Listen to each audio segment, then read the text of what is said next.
నమస్తే. Welcome to VSB Telugu audio నవల్సార్ కథలు. కథ శీర్షిక పాట మరచిన పల్లవి. రచన వడలి రాధాకృష్ణ గారు. చదువుతున్నది ధనలక్ష్మి. ఇక కథలోకి వెళితే, రోడ్డు నిశ్చలంగా ట్రాఫిక్తో నిండి ఉంది. పరిస్థితి నిరాసక్తంగా ఉంది.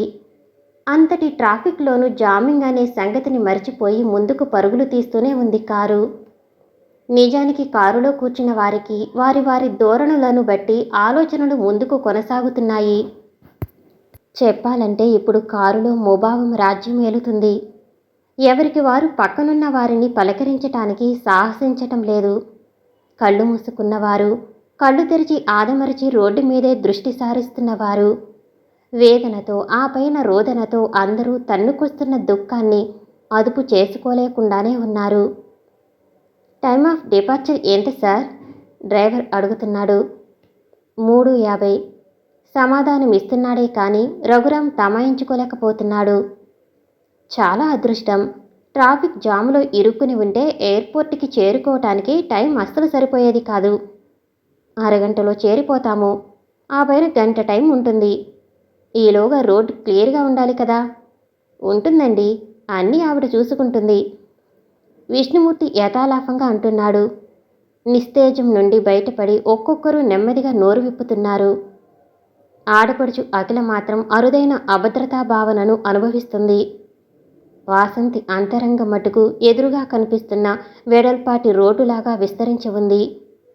తమాయించుకుంటున్న వల్లమాలిన ధోరణి అదుపు తప్పి తనను ఆక్రమించుకోబూనుతూనే ఉంది. సడన్ బ్రేక్ కారణంగా కారు ఆగిపోయింది. మొదటిసారి ట్రాఫిక్ జామ్. బెంగళూరు ఫ్లైట్కి టైం దగ్గర పడుతుంది. అందరి మనసులు గద్గదమవుతున్నాయి. వాసంతి నమ్మలేకపోయింది. నిజాన్ని నెమరవేసుకుంటుంది. కానీ అది నిజం. హైదరాబాద్ నుండి బెంగళూరుకి అప్పటికప్పుడు ఇంతమందికి ఫ్లైట్ టికెట్స్ దొరకటం గొప్పే మరి. ఏది ఏమైనా అత్తగారు అదృష్టవంతురాలు. అందరినీ విమానంలో రప్పించుకుంటుంది. కొంచెం ప్రాక్టికల్ మనస్తత్వం కలిగిన వాసంతి ఆలోచనలు పరిపరి విధాలా పోతున్నాయి. వదిన, అమ్మ. అఖిల మాటలు మాటల్లా లేవు, ఏడుపులా ఉన్నాయి. వాసంతి మాట్లాడలేదు. ప్రక్క సీట్లోని ఆమెకు కొంచెం దగ్గరగా జరిగింది. రాజ్యలక్ష్మి గారు హఠాత్తుగా చనిపోయిన సంగతి కొడుకులెవరూ జీర్ణించుకోలేకపోతున్నారు. అందరి ముఖాలు పాలిపోయి ఉన్నాయి. గుండెలోని ఆవేదన, మనసులో గాబరాలు కలిసిన కళ్ళల్లో ఆందోళన కనిపిస్తుంది. జీవితంలో మొదటిసారి విమానం ఎక్కింది తాను. కిటికీలో నుండి బయటికి చూసింది వాసంతి. ఆ దృశ్యం ఎంతో ఆహ్లాదకరంగా ఉంది. కానీ తన మనస్థితి ఇప్పుడు దానిని ఆస్వాదించేలా లేదు. చనిపోయిన అత్తగారే గుర్తుకు వస్తుంది.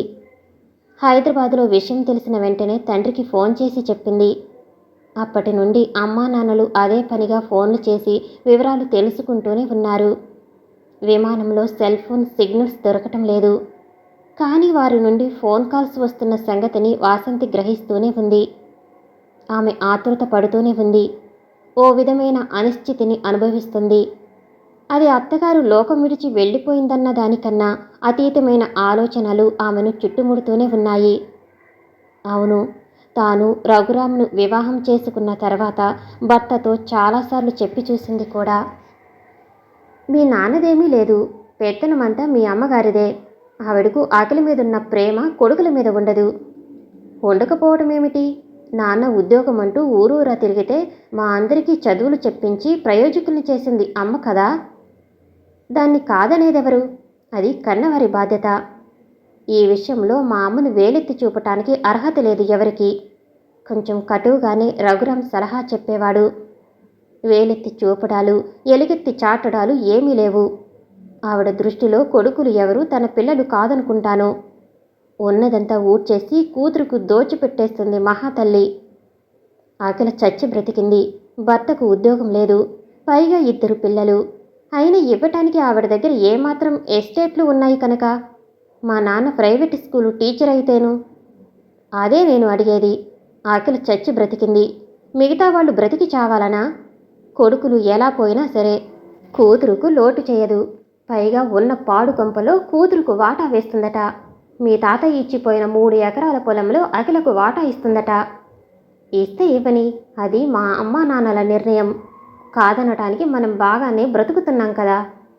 అత్తగారి మీద విసురుతున్న వాసంతి విసురులను రఘురాం తిప్పికొడుతూనే ఉన్నాడు. కనిపించిన దానికి తెలుస్తుంది పిల్లల భవిష్యత్తు బాధ్యత. మీకేమిటి, మిగతా మా అన్నదమ్ములకు లేనిది నీకు పొడుచుకొచ్చేస్తుందే. పొడుచుకు రావటాలు ఏమీ లేదు, బ్రహ్మాండాలు బద్దలవటం లేదంతే. ఎప్పుడు వీధిన పడ్డా ఈ ముసల్ది వినే ఘటం కాదు. ఇక నోరు మూస్తావా? ఆ క్షణంలో కూడా వాసంతి తన వాదనను సమర్థించుకుంటూనే ఉంది.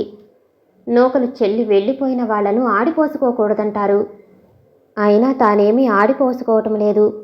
కూతుర్ని ఒకలాగా, కన్న కొడుకుల్ని మరొకలాగా చూడొద్దంటుందంతే. అయినా తన నోరు విప్పించటమే గాని ఈ రాజ్యలక్ష్మమ్మ నిజంగానే రాజ్యాన్ని ఏలుతున్న లక్ష్మమ్మ. పాపం ఇప్పుడు పోయింది.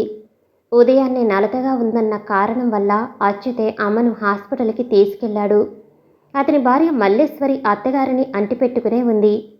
కానీ మరణ వార్త తెలియని సుబ్రహ్మణ్యానికి హఠాత్తుగా హైదరాబాద్ నుండి కొద్ది గంటల్లోనే అందరూ ఊడిపడటం అర్థం కావటం లేదు. మాటలు లేని ఆ మౌన సందర్భాన అంచనాకు వస్తూనే ఉన్నాడు. అమ్మ ఎలా ఉంది? హాస్పిటల్లో ఉంది నాన్న. రఘురాం తండ్రిని వారించ ప్రయత్నిస్తున్నాడు. భార్య పోయి ఉంటుందన్న ఊహ సుబ్రహ్మణ్యాన్ని నిలువనీయకుండా చేస్తుంది. ఇన్నాళ్ళు కంటి ముందర కనిపించిన మనిషి, ఇంటిల్లిపాదిని తన కనుసన్నల్లో నడిపించిన రాజ్యలక్ష్మి మరణం యావత్ కుటుంబాన్ని శోక సముద్రంలో ముంచెత్తుతుంది. అమ్మను హైదరాబాదుకు తరలించటమే సబబు. విష్ణుమూర్తి మాటలను ఎవరూ కాదనటం లేదు. అందుకు తగ్గట్లు ఏర్పాట్లు వెంటనే జరిగిపోయాయి. హైదరాబాదులో ఆవిడ అంత్యక్రియలు జరిగిన తర్వాత కూడా అత్తగారి మరణం మింగుడు పడకుండా ఉంది. కూతురే ప్రాణంగా మిగతా అందరినీ పరాయిగా లెక్కకట్టిన ఆవిడ గారి మనస్తత్వాన్ని నెమరవేసుకుంటుంది. కోడలికి అత్యాశ ఉంటుందంటారు. చూసావాక, అత్తగారి కోరిక మీద ఆవిడ మెడలోని చంద్రహారాలు కూడా అగ్లికిచ్చేశారు. చిన్న కోడలు మల్లేశ్వరి సన్నాయి నొక్కులు ప్రారంభమవుతున్నాయి. ఇంతకాలం ఆవిడ బ్యాంకు లావాదేవీలు మామగారికి కూడా సరిగ్గా తెలియవు. బావగారు బ్యాంకుకి పోయి విచారించి వచ్చారు. కొడుకులందరి కంట్లో కారం కొట్టి కూతురికి 20 లక్షల వరకు బ్యాంక్ బ్యాలెన్స్ చూపించిపోయింది. పెద్ద కోడలు విశాలాక్షి అదే పనిగా విషయాన్ని లేవనెత్తుతూనే ఉంది. ఇప్పటికైనా అందరూ మేల్కొని మామగారి మీద ఒత్తిడి తెస్తే కొంత లాక్కోవచ్చునేమో. అందరూ అన్ని కోణాల నుండి ఆలోచనలు చేస్తున్నారు. కానీ వాసంతి, అత్తగారు ఈ లోకాన్ని వీడిన తర్వాత ఒక ఆడదానిగా సాటి ఆడదాని మనస్తత్వాన్ని బేరీజు వేసుకుంటూనే ఉంది. ఇన్నాళ్ళు తాము చేసిన ఆరోపణలను పునశ్చరణ చేసుకుంటూనే ఉంది. కన్న కూతురి మీద మమకారంతో ఉన్నంతలో ఆమెకు సమాన ప్రతిపత్తిని ప్రసాదిస్తుంది. కొడుకు భారీగా ఆ ఆలోచన ఇంతవరకు తనకు రుచించలేదు.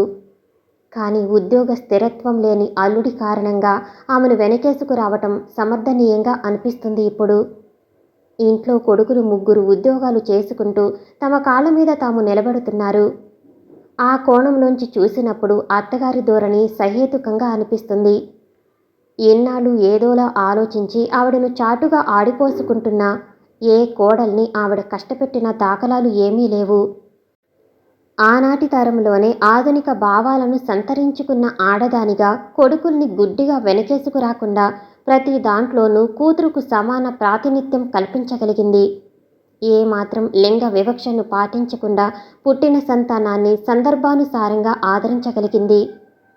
వాసంతి విషయాన్ని ఇప్పుడు తన పుట్టింటి వారితో బేరీజు వేసుకుంటుంది. తనకు 2 అన్నదమ్ములున్నారు. మంచి స్థానంలో ఉన్నారు.